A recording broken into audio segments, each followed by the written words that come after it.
Welcome to Jameel academy. Previous topic standard costing की continue में lecture number 4 variance analysis.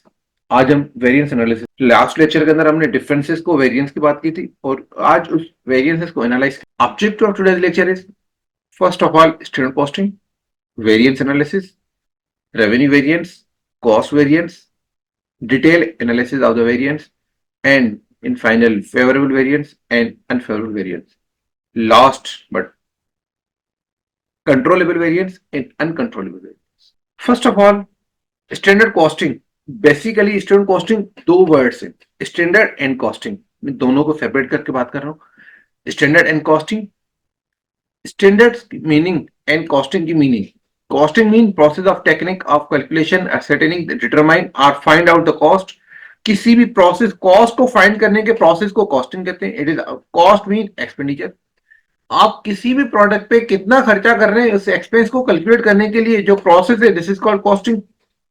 Standard mean benchmark, target, criteria. किस criteria में बात करेंगे, किस टारगेट के लिए बात करेंगे, किस बेंचमार्क में बात करेंगे, दिस इज कॉल्ड स्टैंडर्ड।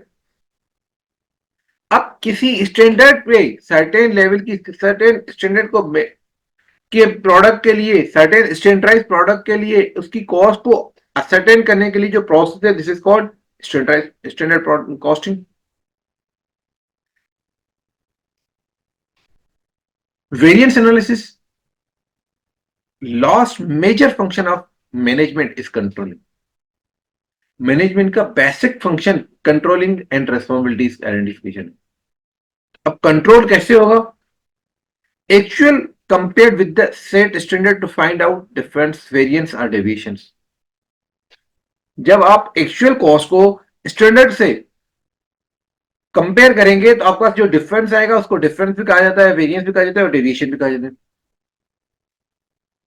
अब मिसाल, आपका टारगेट है कि हम 100 यूनिट सेल करेंगे। 100 यूनिट सेल करेंगे और 100 यूनिट की जो प्रोडक्ट पर यूनिट की सेल होगी वो अज्यूम करें 10 रुपीज है, तो आपकी सेल कितनी होगी? 1000। जब आप एक्चुअल वो कॉस्ट, जो वो प्रोडक्ट जब सेल कर रहे हैं तो वो 100 यूनिट ही सेल हो रहे हैं, मगर उसकी जो एवरेज कॉस्ट आ रही है वो 9.5 आ रही है। इसका मकसद आपका जो एक्चुअल रेवेन्यू होगा वो हो रहा है 950। आपने स्टैंडर्ड बनाया था कि मेरा 1000 रुपीज रेवेन्यू होगा, आपका एक्चुअल रेवेन्यू कितना हुआ है? 950। इसका मकसद कि डिफरेंस आ रहा है आपके पास 50 रुपीज का। आपका डिफरेंस जो है वो स्टैंडर्ड से एक्चुअल कम है। एक्चुअल आपका रेवेन्यू है वो स्टैंडर्ड से कम है। कितना कम है? 50 रुपीज। इन अदर वर्ड्स अगर मैं बोलूंगा, माइनस शोज कि आपके पास जो एक्चुअल है वो कम है, जबकि ये लॉजिक गलत है। मगर अगर आपके पास ये है कि अगर जितना आपने टारगेट बनाया था उससे बिलो है 50 सेम यूनिट्स, अगर आपने जब वो कॉस्ट थी उसकी, उसकी कॉस्ट आपने कहा था कि 100 यूनिट जब मैं सेल करूंगा तो मुझे 9 रुपीज पर यूनिट मेरी कॉस्ट होगी। मेरी कॉस्ट हुई है 900। 900 रुपीज आपकी कॉस्ट है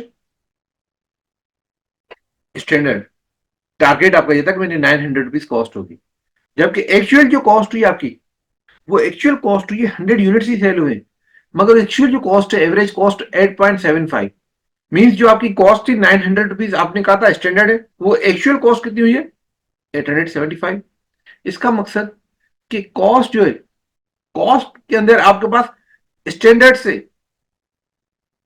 स्टैंडर्ड कॉस्ट से आप 25 रुपीज आपने कॉस्ट को कम किया। अब आपके पास, अगर मैं प्रॉफिट की बात करूं तो आपका टारगेट था कि मेरा प्रॉफिट 100 रुपीज होगा,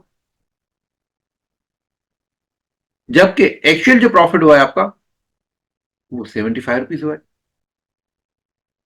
और आपके प्रॉफिट के अंदर 25 रुपीज कम हुए, जबकि आपके पास रेवेन्यू में 50 रुपीज कम हुए थे, मगर 25 रुपीज आपकी कॉस्ट के अंदर सेविंग हुई थी। आपकी कॉस्ट आपने स्टैंडर्ड ज्यादा बनाया था, एक्चुअल कॉस्ट आपकी कम थी। एक्चुअल खर्चा आपका कम था, आपका खर्चा आपने ज्यादा कहा था। आपने कहा था मेरा रेवेन्यू ज्यादा होगा, वो रेवेन्यू ज्यादा नहीं हुआ, रेवेन्यू आपका कम हुआ, जिस वजह से अल्टीमेट रेवेन्यू एंड कॉस्ट का इफेक्ट आपका प्रॉफिट पे है। अब यहां पे जरा इस चीज को आइडेंटिफाई करें कि आपने डिफरेंसेस तो आइडेंटिफाई हो गए, अब इन डिफरेंस को रिस्पॉन्सिबिलिटीज देखिए। रिस्पॉन्सिबिलिटी क्या है, किसकी responsibility, impact on the profit, profit पे इसका इंपैक्ट क्या है, क्या जितना रेवेन्यू कम होगा प्रॉफिट के लिए, रेवेन्यू जितना कम होगा क्या प्रॉफिट के लिए वो बेनिफिशियल है, ऑर्गेनाइजेशन के लिए बेनिफिशियल है, ऑर्गेनाइजेशन के लिए फेवर में है या अनफेवरेबल है। डेफिनेटली ऑर्गेनाइजेशन ने जितना सोचा था कि 1000 प्रॉफिट हुआ है, 1000 आपका रेवेन्यू होना है, रेवेन्यू अगर उसके बदले 950 हुआ है तो 50 रुपीज का रेवेन्यू आपका कम हुआ है। इसका मकसद जो 50 रुपीज का रेवेन्यू आपका कम हुआ है, तो जितना रेवेन्यू कम होगा उतना ही ऑर्गेनाइजेशन को लॉसेज होंगे, तो ये चीज ऑर्गेनाइजेशन के लिए अनफेवरेबल है। जबकि एक्सपेंस जो है 900 रुपीज था, उसकी जगह पे एक्सपेंस जो है 875, 25 रुपीज का आपके पास एक्सपेंस मीन कॉस्ट आपकी कम हुई है। जितना खर्चा कम होगा उतना प्रॉफिट ज्यादा होगा, तो ये तो अच्छी बात है कि 900 के बदले 875 रुपीज खर्चा हुआ है, तो 25 रुपीज आपके लिए, आपके आपके ऑर्गेनाइजेशन के लिए, आपके आपके डिपार्टमेंट के लिए बेहतर है, फेवरेबल है कि ये आपकी कॉस्ट कम हो। जितनी कॉस्ट कम होगी वो ऑर्गेनाइजेशन के लिए फेवरेबल है, जितना एक्सपेंस कम हो, जितना रेवेन्यू कम होगा वो ऑर्गेनाइजेशन के लिए अनफेवरेबल है। ये दोनों वाइस वर्सा होगी, अगर कॉस्ट इंक्रीज होगी तो अनफेवरेबल होगा, रेवेन्यू इंक्रीज होगा तो फेवरेबल होगा। अल्टीमेट इनका इफेक्ट प्रॉफिट पे, 25 रुपीज प्रॉफिट कम हुआ तो ये ऑर्गेनाइजेशन के लिए अनफेवरेबल है। Variance analysis is the process of analyzing variance by subdividing the total variance in such a way that management can assign responsibility for any of standard perform. Variance analysis के अंदर आपके पास असल चीज जो है ये कि एनालाइज करते हैं कि अपने वेरिएंस जो डिफरेंस है उसको सब डिवाइड कर लें डिफरेंट कैटेगरीज में और रेस्पॉन्सिबिलिटी असाइन कर लें कि किसकी रेस्पॉन्सिबिलिटी की वजह से ये परफॉर्मेंस इंक्रीज हुई है या डिक्रीज हुई है। Variance analysis is the process of computing the amount of variance and evaluate the causes of variance between actual and standard. Variance analysis एक प्रोसेस का नाम है जिसमें हम सिर्फ और सिर्फ एक्चुअल एंड स्टैंडर्ड को वैल्यू को वेरिएंस को इवेल्युएट करते हैं और उसके लिए रीजन करते हैं, causes of the variance, variance के लिए कोई रीजन कैलकुलेट करते हैं कि ये रीजन क्या है, किस रीजन की वजह से हमें ये हमारे स्टैंडर्ड से एक्चुअल परफॉर्मेंस चेंज हुई है। An important aspect of the variance analysis is the need of separate controllable from uncontrollable variance. आपके पास जो वेरिएंस है इस वेरिएंस को डिफरेंसेस को आइडेंटिफाई करेंगे कौन सा वेरिएंस है जिसको हम कंट्रोल कर सकते हैं कंट्रोलेबल, और जो जिनको कंट्रोल नहीं कर सकते वो uncontrollable variance. Detailed analysis of controllable variance will be help the management to identify the persons responsible for its occurrence so that corrective action can be taken. आपके पास असल चीज इस वेरिएंस को डिटेल से इतना डिटेल रिव्यू करने का मकसद क्या है कि आप आइडेंटिफाई करेंगे कौन से वेरिएंस हैं जिसको हम कंट्रोल कर सकते हैं। जो वेरिएंस आप कंट्रोल कर सकते हैं तो मैनेजमेंट को वो आइडेंटिफाई करना है कि वो वेरिएंस जो आया है जो कंट्रोलेबल की वजह से जो आप कंट्रोल कर सकते थे और वो आपके पास कंट्रोल नहीं किया तो वो किसकी रिस्पॉन्सिबिलिटी थी, किसकी गलती से ये वेरिएंस आया है, तो उसके लिए कोई करेक्टिव एक्शन ले। There are two types of variance, standard cost variance and revenue variance. अब अल्टीमेट दोनों के प्रॉफिट पे इफेक्ट क्या आएगा, रेवेन्यू ज्यादा होगा या कम होगा प्रॉफिट पे इफेक्ट आएगा, कॉस्ट इंक्रीज होगी या डिक्रीज होगी प्रॉफिट पे इफेक्ट आएगा। Cost variance is the difference between standard cost and comparable actual cost incur during the period. किसी भी अकाउंटिंग पीरियड के अंदर किसी भी प्रोडक्ट के लिए एक स्टैंडर्ड कॉस्ट और एक्चुअल को कंपेयर करेंगे तो जो कॉस्ट की कंपेरिजन होगी वो कॉस्ट वेरिएंस होगा। अगर यही चीज अगर रेवेन्यू वेरिएंस है, revenue variance is the difference between standard revenue and the comparable actual revenue incurring during the period. आपके पास जितना भी रेवेन्यू इनकर हुआ है ड्यूरिंग द ईयर, जितना भी रेवेन्यू आपने रिसीव किया है, जितना भी रेवेन्यू आपने सेल्स किए, जो भी चीज आपके पास एक्चुअल है और स्टैंडर्ड टारगेट से बेंचमार्क से अगर आपने कंपेयर किया उसके अंदर जो भी वेरिएंस आया है रेवेन्यू के अंदर तो वो रेवेन्यू वेरिएंस की बात करेंगे। अब वेरिएंस के अंदर आपके पास दो वेरिएंस हमने बात की, cost variance and revenue variance. अब कॉस्ट वेरिएंस के अंदर आप अगर देखें तो बेसिक हमने प्रीवियस लेक्चर इनिशियल लेक्चर के अंदर डिस्कस किया था बेसिक इंट्रोडक्शन में कि cost basically cost is incur consist of basic three elements material labour and overheads. हर एक कॉस्ट में अलग अलग इस कॉस्ट को वेरिएंस करेंगे। एक्चुअल कॉस्ट एक्चुअल मटेरियल कितना था, स्टैंडर्ड मटेरियल कितना होना चाहिए, एक्चुअल लेबर कितने थे, लेबर एक्चुअल कॉस्ट लेबर की कितनी होनी चाहिए थी, एक्चुअल और स्टैंडर्ड फैक्ट्री ओवरहेड कितना था। अब सबको कंपेयर करके हर एक तीनों एलिमेंट को अलग अलग आपके पास डिफरेंस मिलेगा। जबकि इस रेवेन्यू के लिए आपका सेल्स वेरिएंस का कितना रेवेन्यू होना चाहिए था, कितना आपने किया, where actual cost less than standard cost. अगर आपके पास एक्चुअल कॉस्ट जो है, अगर वो एक्चुअल कॉस्ट आपकी स्टैंडर्ड कॉस्ट से कम है, क्या ऑर्गेनाइजेशन के लिए बेहतर है कि जितना आपने स्टैंडर्ड बनाया था, कितना खर्चा होना चाहिए से कम हुआ है, तो ये आपके लिए बेनिफिशियल है, इसीलिए आपको फेवरेबल वेरिएंस कहा जाता है।